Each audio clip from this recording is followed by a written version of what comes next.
ተነስ ከኛ ጋር ቆይታችን ይቀጥላል። አንድ ሰው ፈተና ሲደርስ ብቻ አይደለም ጥናት አሁን ተዘጋጅቶ መቅረብ ያለበት። አዲስ ሰዎችን ሲያዩ ሊፈሩ ይችላሉ። በቃ 8ኛ ክፍልም ችግር የለውም እናልፈዋለን ምናምን እያነ የመጣ ነው አይደለም። ጎበዝ ናቸው፣ ውጤታቸው አቬሬጃቸው 90 ቤት ነው። ነገር ግን እኔ በተፈጥሮዬ ፈርቻ አላቅም፣ ደንግጬም አላቅም። ተመልካቾቻችን ከአማራ ሚዲያ ኮርፖሬሽን ወደ እናንተ የሚደርሰው የአስኳላ መሰናዷችን እንደቀጠለ ነው። በዛሬው መሰናዷችን ደግሞ በባህር ዳር ከተማ አስተዳደር ከሚገኙ ትምህርት ቤቶች ውስጥ አንዱ በሆነው በቁልቋል ሜዳ አንደኛና መካከለኛ ደረጃ ትምህርት ቤት ተገኝተናል። ተማሪዎች በፈተና ጊዜ ያላቸውን ፍራቻና እንዲሁም ደግሞ ለፈተና የሚያደርጉትን ያጠናን ስልት ምን እንደሚመስል ከተማሪዎችና ከመምህራን ጋር ሀሳባቸውን እያነሱልን ቆይታ እናደርጋለን። ነጻነት አማረ ደግሞ ፕሮግራሙን እያዘጋጀው ወደ እናንተ እያደረስ ቆይታ አደርጋለሁ። አብራችሁን ቆዩ።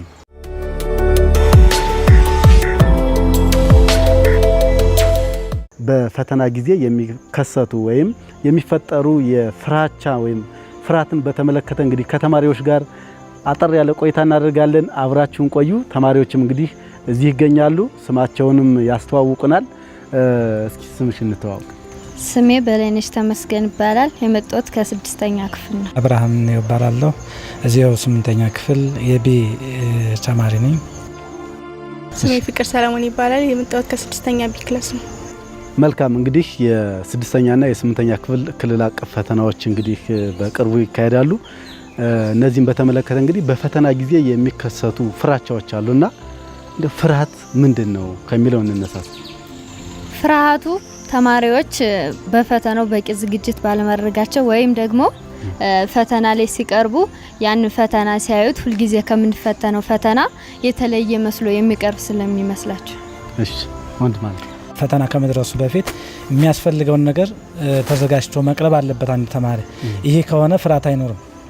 አንዳንዴ ግን ተፈጥሮ የሚሰጠው ሰው አለና ልክ ይህንን ደግሞ ከቤተሰቡ ጀምሮ ከመምህራንም ከተማሪዎችም ጋር እየተወያየ ችግር መፍታት ይቻላል።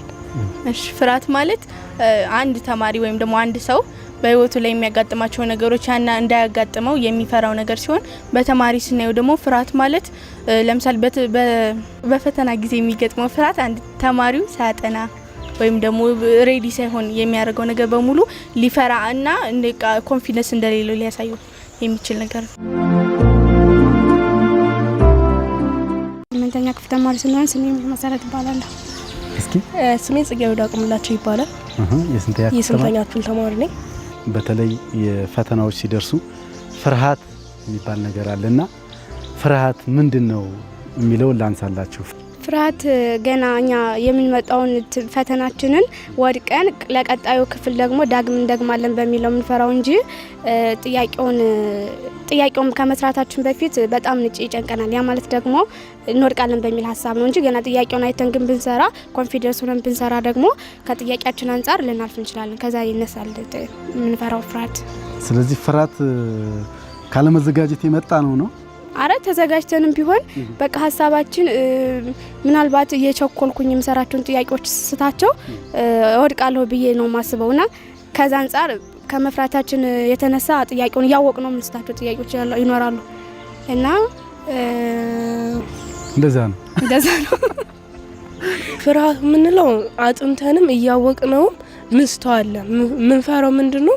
ይሄን ባላውቀውስ በቅድሚያ ከአይምሯችን ጋር ያለው እንወድቃለን የሚለው ሀሳብ ስለሆነ እያወቅ ነው ምንስተው ጥያቄ አለ።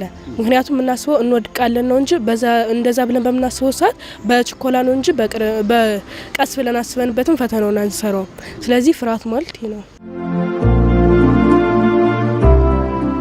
ፍርሃት አጋጥሞሽ ያውቃል?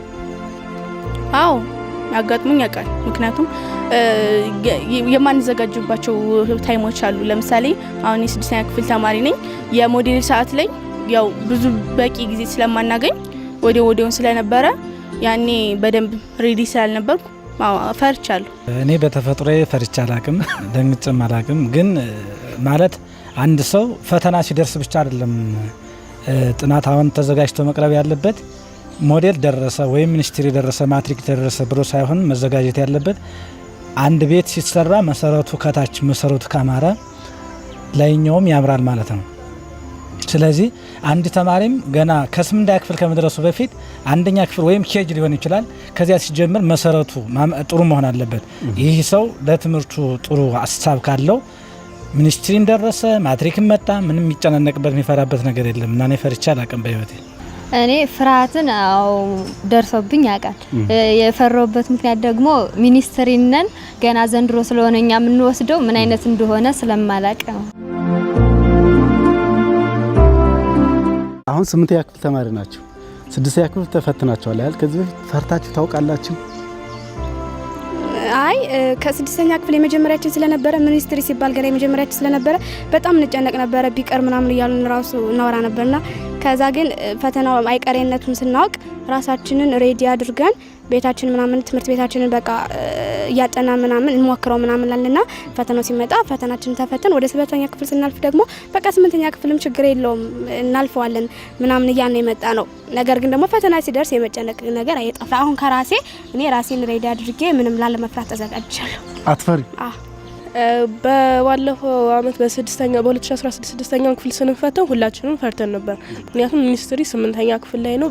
በዛም እየፈራን ነበር እና በሳናሰው ስለመጣ ይሄም አስፈርቶናል። ተማሪዎች በፈተና ጊዜ የሚፈሩበት ምክንያት የተለያየ ምክንያት አላቸው።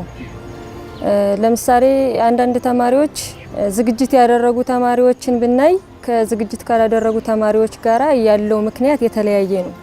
ማለት ዝግጅት ያደረጉ ተማሪዎች ወይም በስርዓት ያነበቡ ተማሪዎች ሊፈሩበት የሚችል ምክንያት አንደኛው ነገር ጥሩ ውጤት አመጣለሁ ወይ የሚለው ነገር ስለሚያሰጋቸው ነው።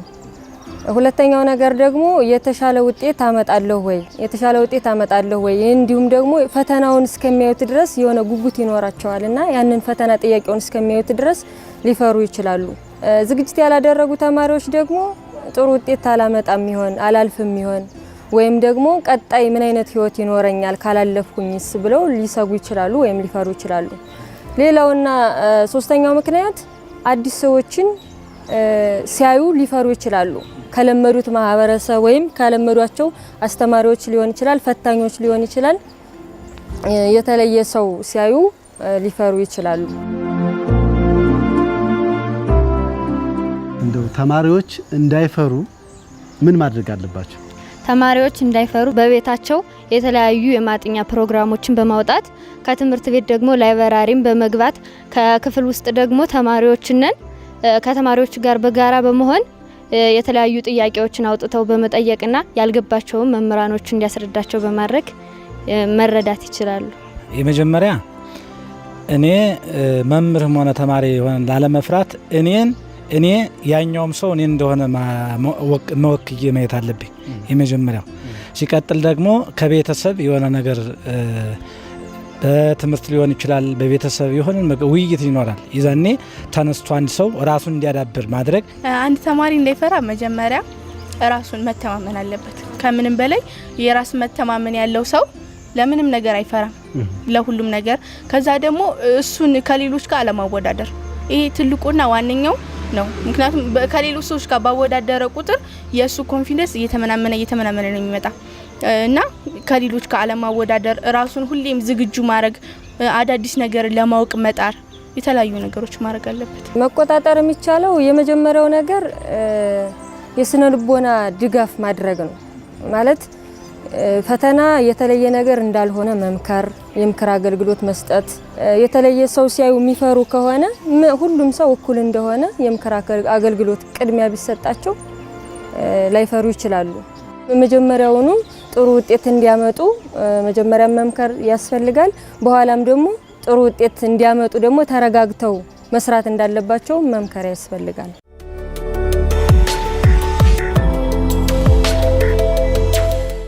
ተመልካቾቻችን አሁን ደግሞ በተለይ እንግዲህ የ6ኛና የ8ኛ ክፍል ክልል አቀፍ ፈተና ከመድረሱ ጋር ተያይዞ ተማሪዎች በምን አይነት መንገድ እያጠኑ ነው፣ ያጠናን ስልታቸውስ ምን ይመስላል የሚሉትን ሀሳቦች ደግሞ ከተማሪዎችና ከመምህራን ጋር ሀሳባቸውን እያካፈሉን ቆይታ እናደርጋለን። አብራችሁን ቆዩ። ከዚህ በፊት እንግዲህ ስለ ፍራቻ ስናወራ ነበርና አሁን ደግሞ ስለ አጠናን ስልት ነው የምናወራው። እንደው ያጠናን ስልት ስንል ምንድን ነው የሚለው እናንሳስ።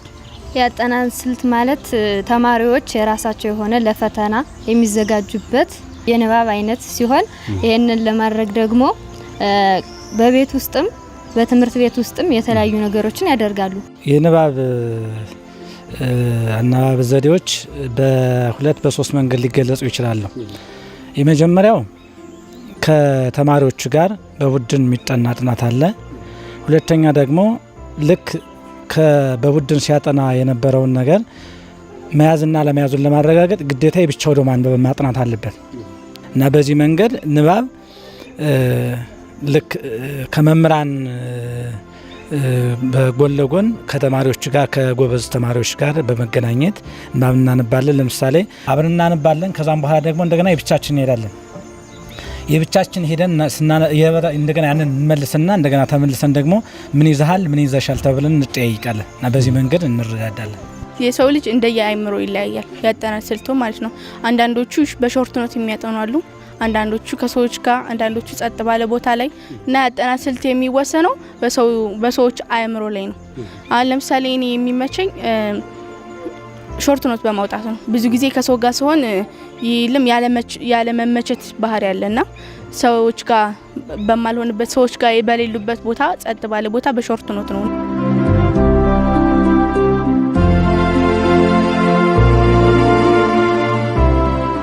ተማሪዎች እንዴት ያጥኑ? ማጥናት ያለብን እኛ ተማሪዎች ተፈታኝ እስከሆንን ድረስ ቤታችን ፕሮግራም አወጣን። ለምሳሌ አንድ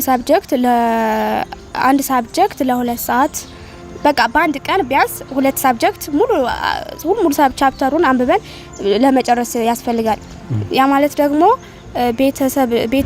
ቤታችን እያለን ፕሮግራም አወጣን የወላጅን ስራ በመናገስበት ጊዜ የጨዋታችንን በፕሮግራም የምናጠናበትን በፕሮግራም አብዛኛውን ግን ለጥናታችን ሰዓታችንን ወስደን በቃ በራሳችን ያልገባንን ወላጅ በመጠየቅ ተረድተን ጥናታችንን አጥንተን ፈተናችን መውሰድ ይኖርብናል።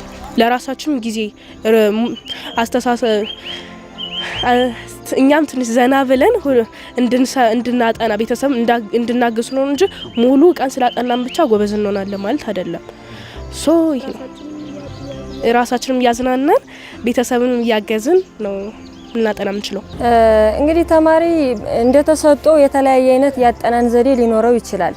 እንደኔ ግን እንደ አንድ አስተማሪ ብዬ መወስደው የመጀመሪያው ነገር የሚማሩትን ትምህርት ቀድሞ ማንበብ ልምድ ቢኖራቸው ፕሮግራም አውጥተው ቢያነቡ ማለትም የእያንዳንዱን የትምህርት አይነት መቼና እንዴት ማንበብ እንዳለባቸው ፕሮግራም አውጥተው ነገ የሚማሩትን እንደ ዛሬ ቀድሞ የማንበብ ልምድ ቢኖራቸው ያ ማለት ቀድሞ ካነበቡ የትኛው ጥያቄ ላይ ግልጽ ያልሆነ ጥያቄ እንዳላቸው ይረዳሉ። ስለዚህ ቀድሞ መጠየቅ ያለባቸውን ነገር ስለሚያውቁ በሚማሩበት ጊዜ ያልገባቸው ነገር የት ጋር እንደሆነ ካወቁ ቀድሞ ይጠይቃሉ፣ ይረዳሉ። እሱን ነው ማለት። ሁለተኛው ነገር ደግሞ ካስተማሪው ሲያስተምራቸው ክትትል ማድረግ አለባቸው። ክትትል አድርገውም ጥያቄ ካላቸው ግልጽ ሆነው ሳይፈሩ አስተማሪውን መጠየቅ አለባቸው ነው ማለት። ከአስተማሪው ውጪ የሆነም ግልጽ ማይሆንላቸው ከሆነ ደግሞ የተለያዩ አጋዥ መጻፍቶችን ላይብራሪ ሊሆን ይችላል፣ ቤተሰብን በማስገዛት ሊሆን ይችላል፣ አጋዦችንም ተጠቅመው ማንበብ ቢችሉ።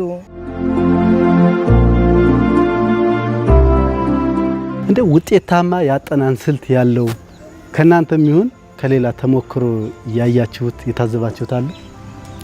ውጤታማ ተሞክሮ ያለው እኔ አሁን ለራሴ ከጓደኞቼ ጋር በጋራ ሁኜ ሳጠና ጥያቄው ያልገበኝ ጥያቄ ይበልጥ እንዲገበኝ ይሆናል እና ሾርት ኖት አውጥቼ ቤት ውስጥ ለግል በማንበብ ይሄ ውጤታማ ያጠናን ስልት ያለው ተማሪ ነው የምትይው አለ? ተማሪ አለ። ለምሳሌ እስቲ ጥቀሽልኝ ስሙን ነው። ከኛ ክፍል አሁን ውጤታማ ተማሪ የሚባል ዳዊት የሚባል አለ። በምን እንዴት ነው የሚያጠናው? እንዴት ነው ትምህርቱን የሚከታተለው ነው? ክፍል ውስጥ ከኛ ጋርም ይረዳዳል። ቤት ውስጥ ደግሞ እኔ ስለማላቅ እንጃ፣ ግን ክፍል ውስጥ ከኛ ጋር ጥያቄ ይጠይቀናል። እኛም ጥያቄ ስንጠይቀው ያልገባንን አብራርቶ ይነግረናል። ውጤታማ ነው ማለት ነው። መልካም። እስኪ ወንድም አለ። በእርግጥ ብዙ ውጤታማ ተማሪዎች ቢኖርም ያው ግዴታ አንድ ሰው መግለጽ ስላለብኝ መንግስቱ የሚባል ኤ ክላስ ያለ ልጅ አለና እና ልክ የመጀመሪያ እኔ ሳነብ ዝም እየቀጥታ ሁሉንም ነበር ማነብና በምን አይነት መንገድ ነው መረዳት ያለብህ እስቲ ንገረኝ እንዴት ነው የምትረዳው ምናምን ብሎ ጥያቄ ሲጠይቀኝ እኔ ቀጥታ ሁሉንም ነው ማነብ እንደዚህ መቶ ምናምን ስለው አይ መጀመሪያ እንደሱ አይደለም የሚነበበው አንድ ሰው ወደ ትምህርት ወደዛ ጠለቅ ብሎ ለመግባት የመጀመሪያ ርሱ ምን እንደሆነ መግባት አለበት ርሱ ምን እንደሆነ ሊገባ ይገባል አለኝ እና ልክ ርሱ ከገባህ ወደዛ ያለው መተንተኑ ምንም ቀላል ነው ራስ መተንተኑ ነገር ነው እና ልክ በዚህ አይነት መንገድ ብታነብ ጥሩ ነው ይሄ ነው ውጤታማ የሚያደርግ አሁን እኔ ውጤታማ የሆነው በዚህ መንገድ ነው እያለ ይነግረኛል ልክ በዚህ መንገድ እየሞከርኩ ነው እሺ እህቴ እኔ ብዙ ጊዜ በዙሪያ ያሉ ተማሪዎች የማጥናት ስለማይወዱ ብዙ እንደዚህ አይነት ልምድ የለኝም ጎበዝ አይደሉም ማለት ነው አይደለም ጎበዝ ናቸው ውጤታቸው አቬሬጃቸው 90 ቤት ነው ነገር ግን ማጥናት ላይ ብዙም አይደለም ስለዚህ ምን እንዴት እየተከታተሉ ነው ጎበዝ የሆኑ ክፍል ውስጥ ይከታተላሉ ማለት ነው ወይንስ አዎ ክፍል ውስጥ ይከታተላሉ በጣም ነው የሚከታተሉትና ለዚህ እኔ ራሴን ነው ተምሳሌት ማረገው ለራሴን ነው ምክንያቱም ከቤት ሲሆን ወይም ደግሞ ሌላ ቦታ የለም የንባብ ሰዓት ላይ ሲሆን ሾርት ነው በማውጣት ነው ማነብ እና ያን ነገር እንዴት በቀላሉ ነገር ይሄ መጻፉን ሁሉንም ካነበብ ነው ያው ጊዜ ፈጅብናል የመሰልቸት ባህሪ ይመጣል ምናምን ስለሆነ አይመቸንም ቶሎ ይመሰላቸት ስላለ ሾርት ነው ሲሆን ግን ይሄለም ቀለል ብሎ ጣፈጥ ብሎ ይገባናል ስለዚህ የአጠናን ስልትሽ ከሌሎች ይለያል ማለት ነው አዎ ለራሴ አዎ ይለያል ቅድመ ንባብ መጀመሪያ ላይ ቢያነቡ ከመማራቸው በፊት እያንዳንዱን የትምህርት አይነት ቀድሞ ቢያነቡ ከዛ በኋላ ሲማሩ ክትትል ቢያደርጉ ከዛ በኋላ ደግሞ በፕሮግራም በሚያነቡበት ጊዜ 24 ሰዓት ሙሉ ያንብቡ ሳይሆን አንዳንድ ጊዜ ተማሪዎች እንደመልካቸው ተሰጧቸው የተለያየ ነው አንዳንዱ ተማሪ እንቅስቃሴ ስፖርታዊ እንቅስቃሴ መስራት አእምሮ ፍሪ ሊያደርገው ይችላል አንዳንዱ ደግሞ ሙዚቃ ማዳመጥ ፍሪ ሊያደርገው ይችላል አንዳንዱም ደግሞ የቤተ እምነት አይነቶችን እንትን ሲሰማ ጥሩ ነገር ሊይዝ ይችላልና እንደኔ 24 ሰዓት ያንብቡ ሳይሆን በፕሮግራም እንዲያነቡ አእምሯቸውም ልክ እንደ አካል ክፍል ስለሚደክም እነሱ ሊያዝናናቸው የሚችል ነገር አልፎ አልፎ በመጠቀም ቢያነቡ ክልል አቀፍ ፈተና እየደረሰ ነው ምን እንጠብቅ እኛ ወደፊት አሁን ፈተና እየደረሰ ስለሆነ ከዚህ በፊትም ያጠና ነው አሁን ሞዴል ወስደንም ያንን የከሰርነውን ስህተታችንን አውቀን ወደፊት የተሻለ ውጤት ለማምጣት እንጥራለን ሳንፈራ እንደምን ውጤት እንጠብቅ አልፈራም ብለሃል በነገራችን ላይ የመጀመሪያ ነው ካላነበብኩት አሁን ሚኒስትሪ ፈተና ቢመጣ ማን መልስ መጀመሪያ ከተዘጋጀ አንድ ተማሪ ፈተና ለመመለስ ችግር የለበትም ፍራቻ የሚለው ነገር ግን በሰነፍ ተማሪ ብቻ አይደለም የሚከሰተው ጎበዝ ተማሪ የሚባሉት ሰዎች በጣም ይደናገጣሉ ያነበበ ሰው በትክክል በኮንፊደንስ ምክንያቱም ያነበበው ነው የሚመጣና በኮንፊደንስ እንደሚያልፍ እርግጠኛ ነኝ ግን በወረቀት ሲፈተን የቆየ ተማሪ ይሄ ማጥቆር ነገር ሲመጣ ልክ እንደሌላ አዲስ ነገር ይሆንበትና በጣም ይደናገጣል እና ስለዚህ ሳንደነግጥ ተረጋግተን በኮንፊደንስ የምናውቀው እናውቃለን ማናውቀው ደግሞ መቼም እንትን ማለት አይቻልም ስለዚህ በዚህ አይነት መንገድ ያው ጥሩ ውጤት እናመጣለን ብዬ እገምታለሁ መልካም እስቲ አንቺ ደግሞ እንግዲህ ያጠናል ስልትሽም ካሉት ተማሪዎች እንኳን ይለያልና ያው እኔ ግባለኝ እንጠብቅ ካንቺ ግባለኝ የግቢ ደግሞ ከ85 በላይ ማምጣት ነው ያው ባሁን ጊዜ ያንን ውጤት ከመጣ በጣም ጥሩ ነውና ከ85 በላይ ለማምጣት ነው ግቢ ይሳካል ደግሞ አዎ ስለዚህ 85 እንጠብቅ አዎ ከ85 በላይ አይታወቅም 90 ሊገባ ይችላል እናመሰግናለን ስለነበረን ቆይታ እጅግ አድርጌ አመሰግናለሁ መልካም ውጤት እመኝላችኋለሁ አመሰግናለሁ እናመሰግናለን